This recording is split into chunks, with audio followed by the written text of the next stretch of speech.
नमस्कार, एक बार फिर से आप सभी का स्वागत है। इस वीडियो के माध्यम से मैं बहुत यूजफुल जानकारी आप लोगों के साथ शेयर करने वाली हूं, जो मेंटेनेंस केस को लेकर है। आज के समय में पति पत्नी के विवाद में जो सबसे बड़ा मुद्दा है वो भरण पोषण का ही है, मेंटेनेंस का ही है। क्योंकि झूठा केस करने के साथ साथ पत्नियां मेंटेनेंस का केस भी करती हैं और पतियों से मोटा पैसा वसूलती हैं मेंटेनेंस और एलिमनी के नाम पे। और पति के पास सबूत नहीं होता, इसीलिए वो अपनी बात को कोर्ट के समक्ष रख नहीं पाते हैं, साबित नहीं कर पाते हैं। मेंटेनेंस केस में किस तरह से पति को अपना बचाव करना है, कैसे सबूत बनाना है, इस पर अलग अलग वीडियोज मैंने बना रखी है। अगर आपने नहीं देखी है तो मेंटेनेंस केस की जो प्लेलिस्ट है उसमें जाकर आप सारी वीडियोस देख सकते हैं जो आपके केस से रिलेटेड है। ये इस वीडियो के माध्यम से मैं Punjab and Haryana high court का एक मेंटेनेंस पर ही आया हुआ जजमेंट शेयर करूंगी, जिसमें पति के हक में ही फैसला हुआ है। और हाई कोर्ट ने ये भी निर्देश दिया है कि मेंटेनेंस का आदेश करने से पहले कोर्ट को पति की सिर्फ इनकम नहीं देखनी चाहिए कि वो कितने लाख या कितने हजार कमाता है, पति किस शहर में रहता है, कहाँ पे रहता है, उसका अपना घर है या किराए पे रहता है, उसकी जिम्मेदारियां कितनी हैं, उसके परिवार के खर्चे कितने हैं, उस पर लोन है या नहीं है, क्या क्या लायबिलिटीज हैं उसकी, उन सब को देख कर ही पत्नी के लिए भरण पोषण का आदेश किया जाए। काफी मामलों में ये होता है कि पति की इनकम देखी जाती है कि भाई इतने लाख या इतने हजार कमा रहा है और पत्नी कमा नहीं रही है, इसीलिए इंटरिम मेंटेनेंस या मेंटेनेंस का आदेश हो जाता है पत्नी के लिए। ये नहीं देखता है कोर्ट द्वारा, कहीं ना कहीं ये इग्नोर किया जाता है कि पति की अगर लाखों की सैलरी है या हजारों की सैलरी है या हजारों में सैलरी है तो उसके सर पे जिम्मेदारियां कितनी हैं। अब कोर्ट हाई कोर्ट के इस निर्देश के बाद पति की ये जिम्मेदारी है कि वो अपनी इनकम के साथ साथ अपने खर्चे भी कोर्ट के समक्ष रखे और कोर्ट को ये बताए कि वो जितना कमाता है उसमें से उसके पास बचता कितना है। अगर पति 1 लाख कमाता है तो उसमें से 5,000 10,000 रुपए या जितना भी वो बचा पाता है उसी हिसाब से पत्नी को मेंटेनेंस का आदेश होगा। 1 लाख कमाता है, लोन है, माँ बाप बुजुर्ग हैं, उनकी जिम्मेदारी है, उनके मेडिकल का खर्चा है, भाई बहन छोटे हैं वो पढ़ रहे हैं, या पति पर लोन है बैंक का वो पे करता है।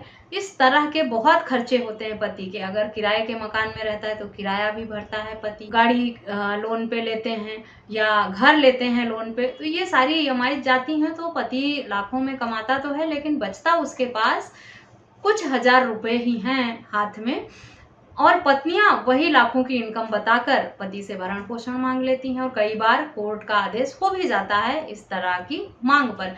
इस मामले में भी 2021 में शादी हुई थी पति पत्नी की, कुछ समय बाद विवाद हुआ। सुधीर वर्सेज श्वेता नाम का ये जजमेंट है। इसमें 2021 में शादी हुई थी, पत्नी ने कुछ समय बाद विवाद होने के बाद घर छोड़ दिया, अलग रहने लगी और पति से मेंटेनेंस की मांग की।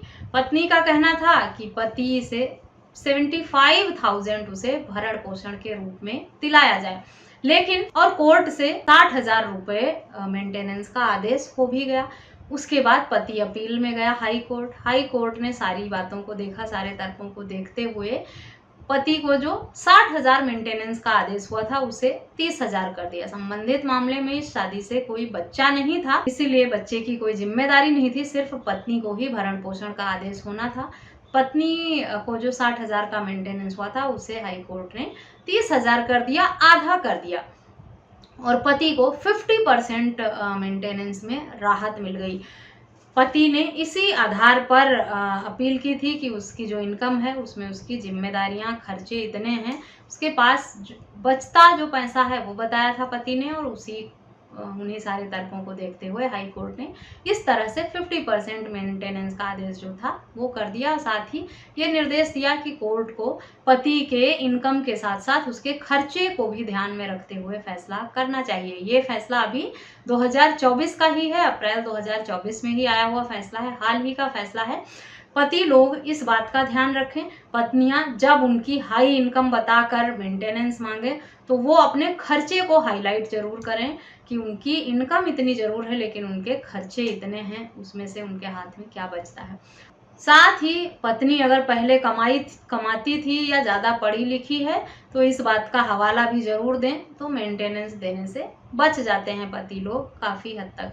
नहीं बचते हैं तो इस तरह से बहुत ही मिनिमम आदेश मेंटेनेंस का होता है। इस जजमेंट का लिंक आपको वीडियो के डिस्क्रिप्शन बॉक्स से मैं दे दूंगी, वहां से आप इसको डाउनलोड करके पढ़ सकते हैं, समझ सकते हैं क्या था पूरा मामला और किस तरह का आदेश और किन तर्कों के आधार पर इस मामले में हाई कोर्ट ने किया है। और अगर आपका केस भी इसी तरह से है या इससे रिलेटेड है तो आप इस जजमेंट का हवाला देकर अपने केस में अपने हक में फैसला भी ले सकते हैं। वीडियो यूजफुल लगी है तो चैनल को सब्सक्राइब करना, इस वीडियो को और अधिक लोगों के साथ शेयर करना बिल्कुल भी ना भूलें। इस वीडियो में बस इतना ही, मिलते हैं नेक्स्ट वीडियो में, तब तक के लिए थैंक यू एंड बाय।